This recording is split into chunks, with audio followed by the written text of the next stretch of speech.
Welcome to the Does This Happen to You podcast, where we explore the funny side of truth is stranger than fiction stories. Our story this week is from the book Stripped Down, A Naked Memoir by Stacy Keith. Check it out on Amazon.com. When I walk into the club, Lou's closing out a register. A blue neon martini glass glows above his head. The bartender, a blonde chick who's pretty in a beachy, surfer chick kind of way, gives me the side eye.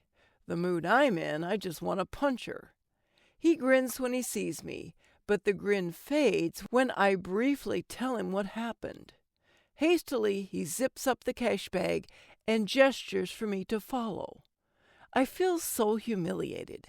I hate getting back into a corner by anybody. Last-minute plane tickets cost a fortune, and paying for my own accommodations will eat up most of what I'll make here. Leaving bushwhackers broke and screwed appeals to me about as much as a hemorrhagic disease. Out of sheer vanity, I'd agreed to do this feature gig. Now here I am in this backwater beach town, having to lean on a guy I met less than 24 hours ago. A guy who'd I just wanted to sleep with. We go to the office with the cell block decor. I take a deep breath and explain what happened in greater detail. Lou listens carefully. He takes me in his arms, insists I stay with him, and then promises to take a few days vacation at the end of my week to drive me home. I'm dumbstruck by his generosity, but he's not interested in my thank yous. Within seconds, we stagger into the dimly lit coat closet, and I'm fumbling for his zipper, and the madness comes over us again. His hands grabbing my hair, the carpet harsh beneath my knees. I'm humbled and frightened. Lust is a runaway horse, and no one controls that beast. They gallop away with you and keep going until you're spent, or dead, or both. Sex is the best drug out there, but it always comes at the highest price. Despite being up half the night and all next morning, Lou and I go to the beach in Clearwater. The sun is shining, and the green, pellucid water of the Gulf laps rhythmically against a white sand shore. Ed and Roxanne are already a nightmare half forgotten, something I can deal with later. A group of people asked to take our picture, and for once I'm not mortified. Lou and I smile dreamily into their cameras, one of the women declaring us a stunning couple as she waves goodbye. What an odd word, couple. It bears no relationship to me. A lot of things seem odd right now, but that's probably because I'm strung out on no sleep, no appetite, and an overdose of orgasms. I'm a mindless, intoxicated sleepwalker waiting for my next fix. I never wait long. Lou is a human pile driver. We never seem to make it more than an hour somewhere before urgently heading to his car, his apartment, even the stall of a men's room. Like a pilgrim experiencing a religious ecstasy, I have no sense of myself anymore. I've been subjugated. My borders are blurry. The marauders have seized my capital. That night at the club, my reunion with Roxanne is chilly. She looks terrible. Her left eye twitches, and her hands jerk like they're on strings. I'm in no better shape. I can't walk very well, and I don't recognize myself in the mirror. It's a stranger there, one I peer at through all these perplexing layers of fog. "Guess you found a place to crash," she sneers. "Just for the record, I'm not that into you." I gaze at her while sipping my Diet Coke. I can think of nothing to say.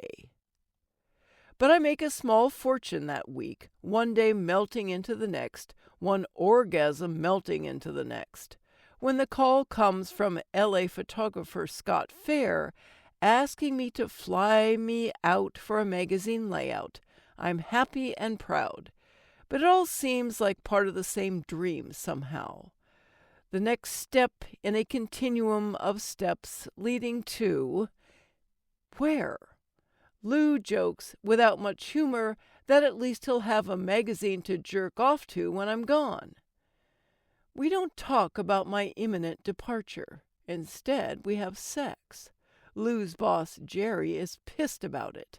Everyone is pissed about it. Neither Roxanne nor Ed will talk to me. Hardly a loss, but I keep asking myself, why the hostility? Who are we hurting? Jerry is not happy with Roxanne. It's obvious in the way he looks at her, obvious in the accusing glare he gives her when the club's only half full. Maybe because I'm new, maybe because I'm giving off more pheromones than a polecat in heat, I score bigger tips than she does, and outsell her in Polaroids. She hates this, and lashes out at me about unrelated stuff. I'm too young to understand the fear behind her anger, and tell Roxanne to go screw herself. By Sunday, our last night, the vibe at Bushwhackers is downright ugly. Ed pounds double scotches at the bar. Jerry hides in his office. Lou tells me something's going down, only he doesn't know what it is yet. Roxanne spends hours doing her makeup and then staring blankly in the mirror as though trying to figure out who that is.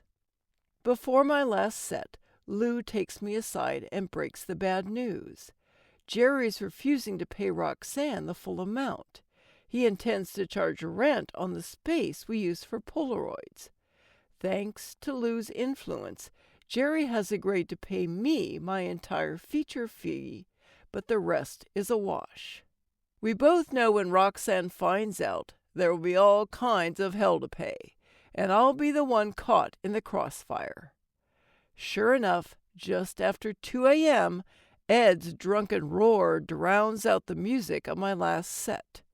There's no point in finishing because all eyes are riveted to the spectacle going on at the back of the club.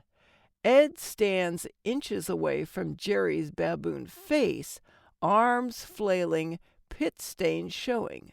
Roxanne weeps hysterically.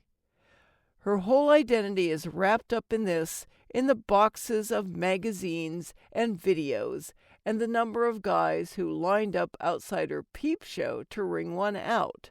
Plus, there's Ed, whose opinion of her as a sex object must be seriously diminished by her failure to draw any water here. Lou and I exchange worried glances. Behind him, girls pour out of the dressing room and peep show booth to see what's going on. He hurries to a bar phone, presumably to dial 911, and then he goes over to help Jerry. On stage, I gnaw my cuticles and wait for someone to throw the first punch. Ed backs off a little when he sees Lou, who's half Jerry's age and ripped. Lou points in my direction, his lips moving in what looks like my defense.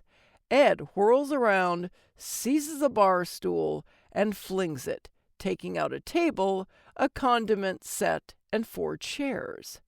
With murder in her eyes, Roxanne stomps up to the stage, snatches my $200 custom-made sequin bra, and rips it in half. I'm less pissed than impressed by her childishness as I watch her storm off to the dressing room. Lou has his hands full with Ed, who's performing a series of odd, lurching feints in an attempt to get away from him. Topless, I go bounding after Roxanne, certain she's shredding the rest of my costumes. Even an everyday bra costs me a fortune, and all of my gowns that don't stretch have to be altered.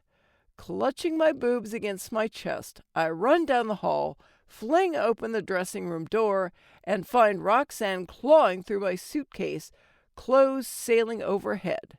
"Stop it, you crazy bitch!" I yell. "Make me!" Holding up my bathing suit top, she jerks it furiously apart, only it won't tear. Have you lost your mind? You fucked us. You and Lou made sure we never got paid. I'm so genuinely shocked. I stand there with my mouth open. In their post-cocaine binge paranoia, they've convinced themselves I conspired against them. No matter what I say, they won't believe me. Roxanne, put my stuff down and back the hell up. If you ruin my shit, I'm going to ruin your shit, and then we both lose. You get that, right? You think you're so special. You think you're just too fucking good to live. Look, I don't think anything. Well, guess what? You're one dumb cunt if you think you can make it without going hardcore. All this, oh, I don't do that kind of thing, bullshit. You'll be sucking dick and doing triples in 6 months. Watch. The accusation zings me hard, like maybe she knows things about my future. I already sense how addictive the money is, so what happens if my addiction leads me down dark roads, no matter how personally repugnant I find them? I want to smile in a cruel, superior way and say, "You're wrong," but instead I walk over, remove the mangled bra top from her hand, and drop it back in my suitcase. The hatred in her eyes shocks me, especially since I didn't really see it coming. All week while I'd been getting bounced off Lou's mattress, Roxanne and Ed were coming up with more reasons to hate me. Roxanne, I'm sorry about the money. Whether you believe me or not, I had nothing to do with it. Ed's going to sue you for defamation of character. He's going to run your face into the ground. We hear the squawk of handset radios, which indicates the police have arrived. Roxanne shoves me out of her way as she marches to the door. I survey the shambles of our dressing room, which is a fitting metaphor for our relationship. Beer cans, overflowing ashtrays, her prescription bottles, some capsized with their contents strewn, our sequins, our spandex, our soiled arts of allurement. Only now do I realize that I'd been standing here topless the whole time. Lifting a t-shirt off the back of a chair, I put it on and head out. Ed's holding court by the bar, calmly for a man who's just thrown a tantrum. 3 cops listen, one with a notebook, one with his arms crossed, and the third with his hand resting lightly on a holstered riot baton. Roxanne sulks at a nearby table. Lou practically sprints over and redirects me to the dressing room. Get your stuff. What for? Jerry told me to get you out of here. The sooner, the better. Why? If Trinity and Ed clear out now, Jerry's not going to press charges, but the cops are asking questions. What questions? About the videos, mostly. We've got some weird laws about that kind of stuff here in Florida. But I'm not in those videos. I had nothing. Do you want to get broom-fucked in jail all weekend while they figure that out?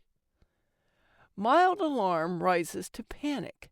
I tear back to the dressing room. On my elbows and knees, I scour around for my clothes, shoes, and jewelry before sweeping higher surfaces for the rest of my crap. By the time Lou returns with his keys, I'm ready. He points out that I'm wearing only a thong and a tiny t-shirt. Seconds later, after I scramble into a pair of shorts, we're in his car, which smells of leather and sex. I'm free of the club, done with my stint in hell. I know what this means for us as a couple. He knows it too.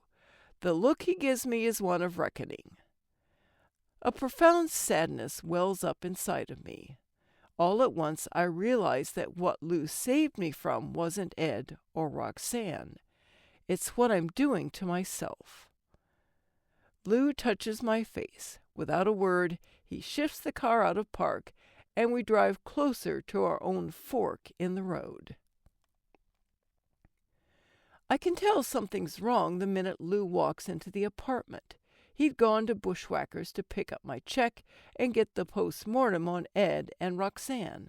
I'd stay behind to repack my suitcase, marooned in rooms full of Lou's karate trophies, karate pictures, Chuck Norris, so tanned he looks like a skillet fried pork sausage, shaking hands with a grinning gold-medaled Lou, and even some medieval torture vice Lou says helps him stretch.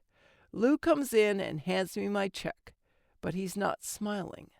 "What's wrong?" I ask. "Jerry fired me." "What?" Lou walks into the bedroom and flops down on the bed. I stand in the doorway looking at him. The silk scarves he'd used to tie me up still dangle from the bedposts.